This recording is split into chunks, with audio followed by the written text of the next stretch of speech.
वाराह अवतार। वाराह अवतार हिंदू धर्म ग्रंथों के अनुसार भगवान विष्णु के 10 अवतारों में से तृतीय अवतार है, जो भाद्रपद में शुक्ल पक्ष की तृतीया को अवतरित हुए। वाराह अवतार की कथा। हिरण्याक्ष और हिरण्यकशिपु ने जब दिति के गर्भ से जुड़वा रूप में जन्म लिया तो पृथ्वी कांप उठी। हिरण्याक्ष और हिरण्यकशिपु दोनों पैदा होते ही बड़े हो गए और अपने अत्याचारों से धरती को कपाने लगते हैं।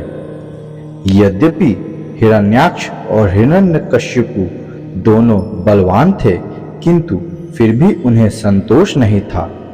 वे संसार में अजेयता और अमरता प्राप्त करना चाहते थे। हिरण्याक्ष और हिरण्यकशिपु दोनों ने ब्रह्मा जी को प्रसन्न करने के लिए बहुत बड़ा तप किया।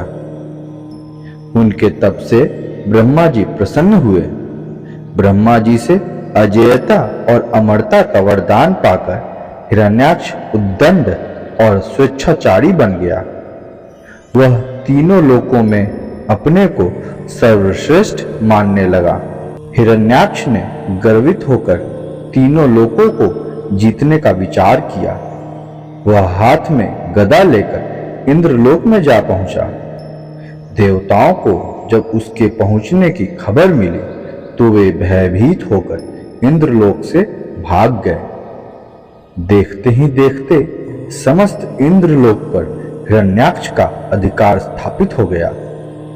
जब इंद्रलोक में युद्ध करने के लिए कोई नहीं मिला तो हिरण्याक्ष वरुण की राजधानी विभावरी नगरी में जा पहुंचा।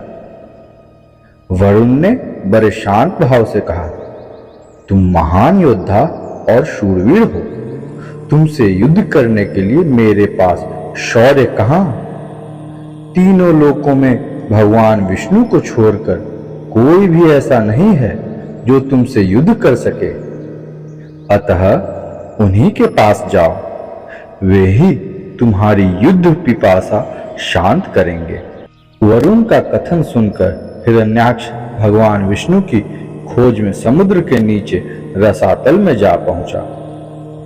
रसातल में पहुंचकर उसने एक विस्मयजनक दृश्य देखा। उसने देखा एक वाराह अपने दांतों के ऊपर धरती को उठाए हुए चला जा रहा है।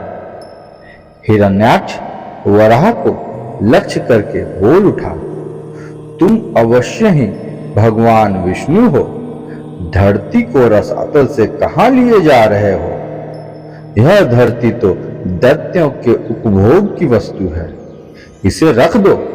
तुम अनेक बार देवताओं के कल्याण के लिए दैत्यों को छल चुके हो, आज तुम मुझे छल नहीं सकोगे। फिर भी भगवान विष्णु शांत ही रहे। उनके मन में रंच मात्र भी क्रोध पैदा नहीं हुआ। वे वराह के रूप में अपने दांतों पर धरती को लिए हुए आगे बढ़ते रहे। हिरण्याक्ष भगवान वाराह रूपी विष्णु के पीछे लग गया।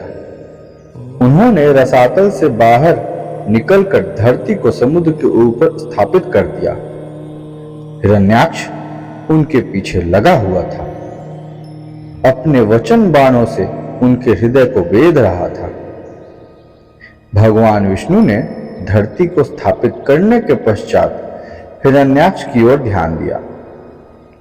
उन्होंने हिरण्याक्ष की ओर देखते हुए कहा, तुम तो बड़े बलवान हो। बलवान लोग कहते नहीं है, करके दिखाते हैं। तुम तो केवल प्रलाप कर रहे हो। मैं तुम्हारे सामने खड़ा हूं। तुम क्यों नहीं मुझ पर आक्रमण करते? बढ़ो आगे, मुझ पर आक्रमण करो। हिरण्याक्ष की रगों में बिजली दौड़ गई। वह हाथ में गदा लेकर भगवान विष्णु पर टूट पड़ा। भगवान के हाथों में कोई अस्त्र शस्त्र नहीं था। उन्होंने दूसरे ही क्षण हिरण्याक्ष के हाथ से गदा छीनकर दूर फेंक दी। हिरण्याक्ष क्रोध से उन्मत्त हो उठा। वह हाथ में त्रिशूल लेकर भगवान विष्णु की ओर झपटा। भगवान विष्णु ने शीघ्र ही सुदर्शन का आह्वान किया। चक्र उनके हाथों में आ गया। उन्होंने अपने चक्र से हिरण्याक्ष के टुकड़े टुकड़े कर दिए। भगवान विष्णु के हाथों मारे जाने के कारण हिरण्याक्ष वैकुंठ लोक में चला गया। तो कैसी लगी ये वाराह अवतार की कहानी आपको? अगर पसंद आए तो लाइक करिए, शेयर कीजिए और कमेंट भी जरूर कीजिए। इस चैनल को सब्सक्राइब भी कर लीजिए, जिससे आपको आगे आने वाली और भी कहानियों के नोटिफिकेशन मिलते रहेंगे। आप यूं ही इसी तरह की मनोरंजक कहानियां जो कि शिक्षाप्रद भी हैं, यहाँ पर एंजॉय कर सकते हैं, आनंद ले सकते हैं। तो मिलते हैं अगली कहानी में। धन्यवाद।